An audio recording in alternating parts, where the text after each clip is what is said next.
Réaction nucléaire. Introduction. Alors, les noyaux lourds sont instables. Certains de ces noyaux ont tendance à se transformer spontanément en noyaux plus stables. En s'émettant des particules, ceci constitue le phénomène de radioactivité. Alors, les éléments qui se transforment spontanément sont des éléments radioactifs ou radioéléments. Le phénomène de la radioactivité est un phénomène purement nucléaire. Il correspond à la transformation d'un noyau en un autre noyau. Ce phénomène est aléatoire. Il est impossible pour un noyau donné de prévoir la date à laquelle peut avoir lieu la transformation.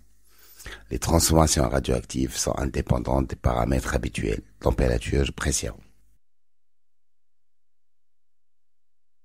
Désintégration. Alors, les transformations radioactives ou désintégrations sont des réactions nucléaires au cours desquelles on a conservation de nombre de masses et conservation de nombre de charges.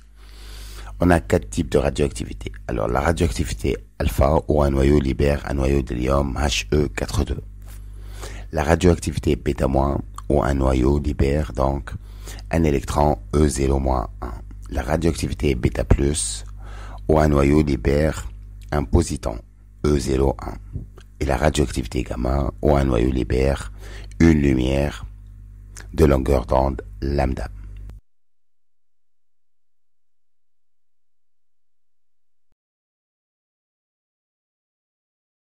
Bilan énergétique. La transformation radioactive est une évolution vers un état plus stable, donc elle est exoénergétique. La perte d'énergie correspond à une perte de masse.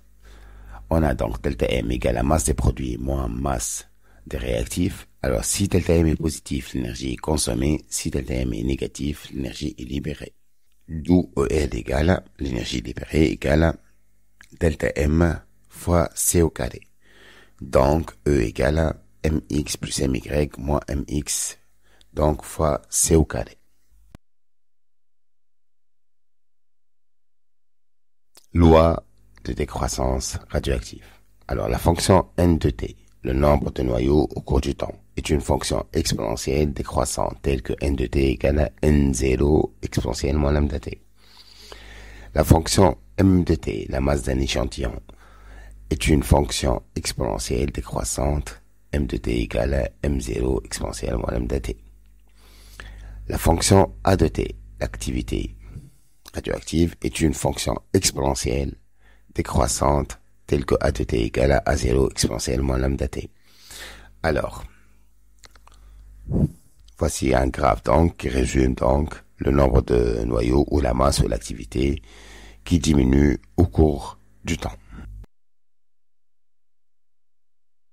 Période radioactive. On appelle période radioactive ou temps de demi-vie le temps nécessaire pour que la moitié des noyaux subissent la désintégration, d'où T égale à ln de 2 sur lambda. Démonstration. Alors, on va prendre n de t et n0 exponentielle lambda t comme loi de décroissance.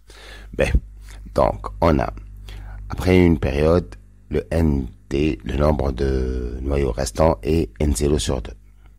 Donc, égal à n0 exponentielle moins lambda, on va changer petit t par la période grand T. Puisque la période grand T, le temps pour que la moitié disparaisse. Donc, on va simplifier par n demi. Il nous reste n demi exponentielle moins lambda t. En intercalant ln de n demi à gauche et à droite des membres de l'égalité, donc ln de n demi devient égal à moins ln de 2, et ln de exponentielle moins lambda t égale à moins lambda t, d'où t égale à ln de 2 sur lambda. Démonstration utile. On a l'activité A égale à moins dérivée de n sur dt, donc elle est égale à lambda fois n de t. Or, n de t égale à n0 exponentielle moins lambda t, donc ça donne lambda fois n0 exponentielle moins lambda t. Donc égal à, on va appeler le terme lambda fois n0 à 0, donc ça devient a0 exponentielle moins lambda t. Ça, comment démontrer donc l'activité, l'expression de a de t, l'activité a de t.